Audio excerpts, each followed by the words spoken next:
Entender el contexto histórico en que surgieron los modelos educativos permite reconocer cómo las ideas, las necesidades sociales y los proyectos del país influyen en la forma de concebir la educación. En México, tras la revolución, el país estaba dividido y con grandes desigualdades. Entre 1920 y 1940, los gobiernos vieron en la educación una herramienta de gran importancia para reconstruir el Estado, alfabetizar y transformar la sociedad. La escuela dejó de ser solo un lugar para aprender a leer y escribir y pasó a ser una institución para reducir brechas sociales, integrar obreros y campesinos, combatir el fanatismo religioso que frenaba el progreso. La alfabetización, la salud y la formación para el trabajo formaban parte de un plan integral para modernizar las comunidades rurales, donde vivía la mayoría de la población. La escuela fue vista como el centro de la vida comunitaria, con la tarea de educar, sanar, moralizar, capacitar e incluso civilizar. No obstante, aunque buscaba la igualdad, muchas veces este modelo se impuso sin entender realmente a las personas e incluir a las comunidades. Reflexionar sobre esto nos muestra que la educación está fuertemente influida por las ideas y condiciones de su tiempo. Hoy más que nunca debemos valorar a la escuela como motor de cambio para construir un modelo más justo, diverso e incluyente. Educación y sociedad están estrechamente ligadas. La educación transmite conocimientos, valores y formas de convivencia para formar ciudadanos que aporten al bien común. A la vez la sociedad decide qué se enseña y con qué objetivo. Cada época con sus cambios y problemas influye en el tipo de educación que se considera necesaria. Por ejemplo, durante la industrialización se impulsó una educación técnica y disciplinada, mientras que en tiempos de cambio social se buscó una educación más crítica y participativa. Así los modelos educativos cambian según los valores y las necesidades de cada generación. El ingreso a la universidad en México ha estado marcada por cambios históricos, sociales, políticos y económicos. Desde su origen, la educación superior fue solo para las élites, especialmente hombres con dinero, lo que generó desigualdad. Tras la independencia en el siglo XIX hubo intentos de modernización, pero el acceso seguía siendo limitado. No fue sino hasta mediados del siglo XX, con la creación del IPN y la expansión de la UNAM, que la universidad se reconoció como un derecho social y se amplió su acceso. Desde los años 70 y 80 surgieron nuevos retos: más población, crisis económica y mayor demanda. Esto provocó saturación, exámenes más difíciles y desigualdad entre universidades públicas y privadas. La universidad empezó a verse como una vía para mejorar la calidad de vida, lo que aumentó aún más la competencia para ingresar. En las últimas décadas, la educación ha sido influida por el neoliberalismo y la globalización. El neoliberalismo impulsa la competencia y la lógica de mercado, incluso en la educación. La globalización, por su parte, ha acelerado el intercambio de información, tecnología y modelos educativos en todo el mundo, cambiando la manera de enseñar y aprender. De igual modo, ha permitido el acceso a nuevas tecnologías y plataformas digitales, pero no todos los estudiantes tienen las mismas condiciones para usarlas, lo que ha aumentado la desigualdad educativa. Es urgente pensar en una educación que forme personas libres y comprometidas, capaces de transformar su entorno en lugar de solo adaptarse a un mundo cada vez más competitivo y desigual. La globalización ha cambiado todos los aspectos de la vida, incluida la educación. Vivimos en un mundo conectado, con información inmediata y tecnologías que rompen fronteras. Esto ofrece grandes oportunidades, pero también plantea importantes desafíos para educar en este nuevo entorno. Gracias a la mundialización, ahora se puede acceder a mucho más conocimiento desde cualquier lugar. Las plataformas digitales, clases en línea, bibliotecas virtuales y herramientas interactivas han ampliado las formas de aprender. La tecnología permite adaptar la educación a cada persona, impulsar el autoaprendizaje y conectar estudiantes y maestros de diferentes culturas, lo que enriquece el aprendizaje. A pesar de ello, también hay grandes retos. Uno de los más graves es la desigualdad en el acceso a la tecnología. Muchos estudiantes no tienen dispositivos, internet o las habilidades para usarlos. lo que genera una brecha digital que limita su derecho a la educación. Asimismo, existe el riesgo de que la educación se vuelva superficial, enfocada en consumir información en lugar de fomentar el pensamiento crítico y los valores humanos.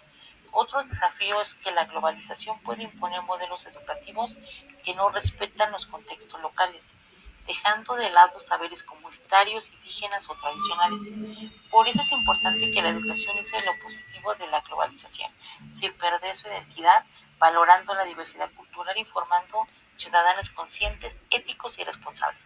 A continuación iniciaremos una entrevista sobre el ingreso a la educación superior en nuestro país. Hola, muchas gracias por aceptar esta entrevista. Me interesa mucho conocer tu experiencia y tus puntos de vista sobre los desafíos que enfrentan los jóvenes para ingresar a la universidad. Sé que es un tema muy personal, así que antes que nada quiero decirte que este espacio es completamente seguro y que tu voz es muy importante para mí.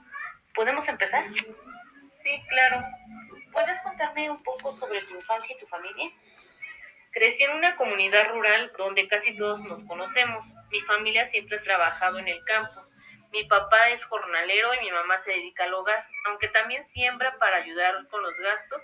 Somos varios hermanos y desde pequeños aprendimos a valorar lo poco que teníamos. No nos faltaba nada, ni comida ni cariño, pero sí muchas veces recursos. ¿Qué valores y expectativas se vivían en tu hogar respecto a la educación? Bueno, pues en mi casa siempre se habló de la importancia de ser alguien en la vida. Como decía mi abuela, aunque mis padres no tuvieron la oportunidad de estudiar más allá de la primaria, siempre nos animaron a seguir en la escuela. Nos decían que estudiar era la única manera de mantener o tener un futuro diferente. El esfuerzo, el respeto y la responsabilidad eran valores que nos enseñaron. Antes de pensar en la universidad, ¿qué soñabas para tu futuro? Pues yo de niña soñaba con ser maestra o doctora, aunque no entendía bien qué significaba eso. Lo que sí sabía era que quería ayudar a la comunidad o a mi comunidad, que la gente no tuviera que viajar tantas horas para recibir atención o que los niños no dejaran de estudiar por falta de apoyo. Quería romper ese ciclo de pobreza que parecía repetirse generación tras generación. ¿Hay algún recuerdo o anhelo que te motive hasta hoy? Sí, recuerdo cuando mi hermana mayor lloró porque no pudo seguir estudiando por falta de dinero. Ella tenía muchas ganas, pero no hubo forma. Eso me marcó. Desde entonces decidí que yo tenía la oportunidad y no la iba a dejar pasar. Su sacrificio me impulsaba hasta hoy. ¿En qué momento surgió en ti la idea de estudiar en la universidad? Fue la fue la secundaria, cuando una maestra nos llevó una visita a una universidad pública. Ver ese lugar, escuchar a los estudiantes, sentir ese ambiente me hizo pensar que yo también podía estar ahí algún día. A pesar de las dudas, algo se encendió en mí. ¿Hubo alguien o algo que te inspiró? Sí, esa maestra que mencioné se llamaba Leticia. Ella venía de un pueblo como el mío, pero logró estudiar y regresar para enseñar. Siempre nos decía que el origen no determinaba el destino. Fue la primera persona que realmente creyó en mí y me hizo sentir capaz. ¿Te sentiste acompañada o más bien desorientada? Pues hubo momentos de todo. A veces me sentía sola, sobre todo cuando veía a mis amigas que dejaban la escuela, pero también encontré personas que me orientaron, como algunos maestros y una organización que ofrecía becas. Gracias a ello no me sentí completamente perdida. ¿Cuáles fueron los principales desafíos que encontraste, como económicos, familiares, de transporte o de otro tipo? Pues fueron muchos. El dinero era el principal. A veces no tenía ni para el pasaje o el material escolar.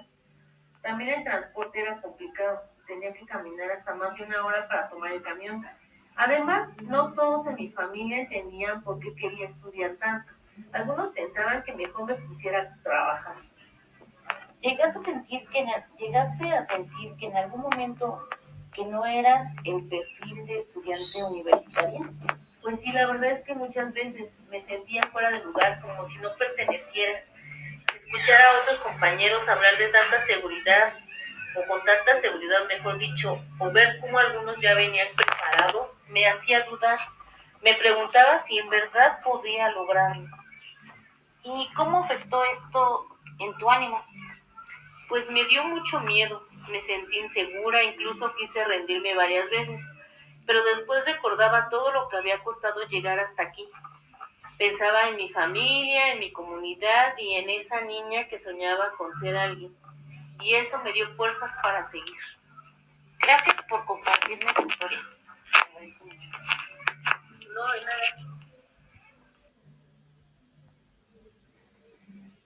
El ingreso a la educación superior representa una meta importante para muchos jóvenes, llena de sueños, esfuerzo y esperanza de un futuro mejor. Sin embargo, lograrlo no es fácil, especialmente para quienes viven en contextos vulnerables. En México, acceder a la educación no depende solo del esfuerzo, son varios obstáculos. Uno de los principales es la desigualdad social y económica. Muchos jóvenes no tienen recursos, deben trabajar o viven en zonas sin escuelas cercanas, lo que limita sus oportunidades desde el inicio. Igualmente, hay pocos lugares en las universidades públicas, por lo que muchos estudiantes deben competir por un espacio, lo que causa desánimo o abandono. El apoyo familiar es importante, pero a veces los jóvenes no reciben motivación o comprensión en casa. Es necesario que el gobierno, las escuelas y la sociedad trabajen juntos para que todos los jóvenes puedan estudiar y construir un mejor futuro. El rezago y la deserción en la educación superior afectan a muchos jóvenes en México. Una causa principal es la falta de recursos económicos.